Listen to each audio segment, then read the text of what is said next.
Alors, il y avait effectivement 3 questions. J'ai choisi de répondre à la deuxième question, qui consiste à se demander quel serait le livre qu'on conseillerait à un ami s'il n'y en avait qu'un seul à conseiller. Alors, c'est une question compliquée, c'est une question à laquelle il est difficile de répondre, mais enfin, j'ai essayé de réfléchir et je me suis dit que si je devais effectivement conseiller un livre à un ami, ce serait un livre de poésie, et ce serait un livre un petit peu particulier dans le grand corpus de tous les livres de poésie qui existent. C'est un livre de Francis Ponge qui a été publié en 1971 et qui s'appelle La Fabrique du Pré. Alors pour comprendre peut-être l'intérêt et la singularité de ce livre, il faut que je raconte un petit peu sa genèse. En 64, Francis Ponge publie dans la revue Telle Quelle, qui était dirigée à l'époque par Solers, un poème qui s'appelle Le Pré.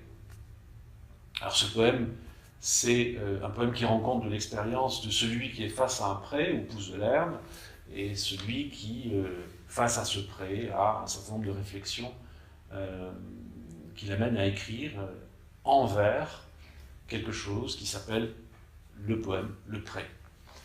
En 1971, Francis Ponge est invité à publier un ouvrage dans une collection particulière de l'éditeur Skira qui s'appelle Les Chemins de la Création.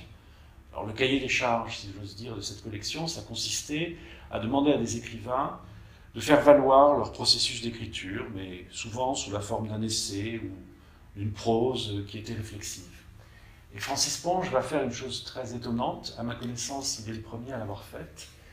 Il va publier un livre qui s'appelle La Fabrique du Pré. Alors peut-être faut-il d'abord dire ce que veut dire la Fabrique du Pré. Il faut vraiment l'entendre comme l'ouverture de l'atelier d'écriture de Francis Ponge.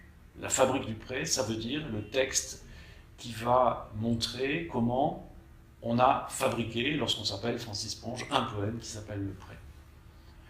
Alors ce livre est très insolite, puisqu'il est constitué d'une part du texte repris, celui qui avait été publié en 1964, qui est le poème, et ensuite de l'accumulation de tous les états du texte, de tous les brouillons successifs, de toutes les ratures, de tous les repentirs, de tout ce qui normalement n'est pas montré lorsqu'on publie un livre.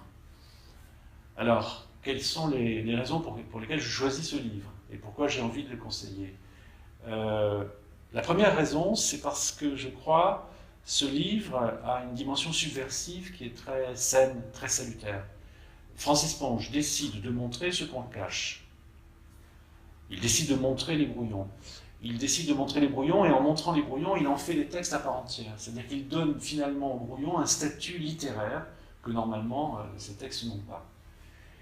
Et c'est subversif parce qu'en faisant ça, il démystifie, d'une certaine manière, le poème, d'un côté, dans son caractère achevé, qui est toujours intimidant, puisqu'on ne voit au fond du poème que la phase terminale, finale, et on n'a pas idée de tout ce qui a été le long cheminement qui a permis d'aboutir à sa forme. Et puis c'est aussi une manière de dire que, et de montrer que le travail d'écriture est un travail finalement qui consiste à se dégager, se désenfouir. C'est un travail de sélection, de répétition, de reprise. Il y a quelque chose d'opiniâtre. Opiniâtre est un adjectif pongien. Quelque chose d'opiniâtre, d'obstiné, qui est aussi, alors pour le coup, cette deuxième mystification dont je parlais, qui était d'un côté la démystification du poème en tant que tel, et là, je dirais, c'est la démystification de l'idée d'inspiration. Parce qu'en faisant ça, Ponge montre que le poème n'est pas né d'une espèce d'éclair de génie ou d'une visitation un peu irrationnelle, mais d'un processus de travail de la langue, dans la langue et par la langue. Une des raisons peut-être aussi, et qui serait la dernière pour laquelle je pense qu'il est d'abord très réjouissant de lire ce livre, et puis c'est un très beau livre, mais utile aussi de le lire, c'est que aujourd'hui nous sommes peu nombreux à écrire encore de manière manuscrite, à utiliser un crayon, un papier, même si on le fait de temps en temps. On utilise le traitement de texte, on utilise l'ordinateur, et avec cette nouvelle modalité d'écriture, on perd précisément tous les états successifs, puisque chaque fois qu'on écrit quelque chose et qu'on va amender la chose qu'on a écrite, ce qui avait été écrit est évanoui, anéanti. Ça posera des problèmes à l'avenir pour les généticiens du texte, qui ne pourront pas disposer des brouillons comme aujourd'hui on peut le faire quand on fait de la recherche et quand on travaille sur un brouillon de Flaubert ou de Claude Simon. Mais c'est aussi peut-être une perte de la mémoire de l'aventure d'écrire pour l'écrivain lui-même, qui ne peut pas se reporter à ces brouillons précisément, et qui peut-être peut avoir le sentiment que les choses, c'est un sentiment que la machine va donner, que les choses apparaissent un petit peu par magie, alors qu'elle continue de faire et de vivre ce que Ponge avait montré dans cette Fabrique du Pré, c'est-à-dire une longue germination, un long travail presque ascétique d'amendements successifs. Voilà le livre que je conseillerais, La Fabrique du Pré de Francis Ponge.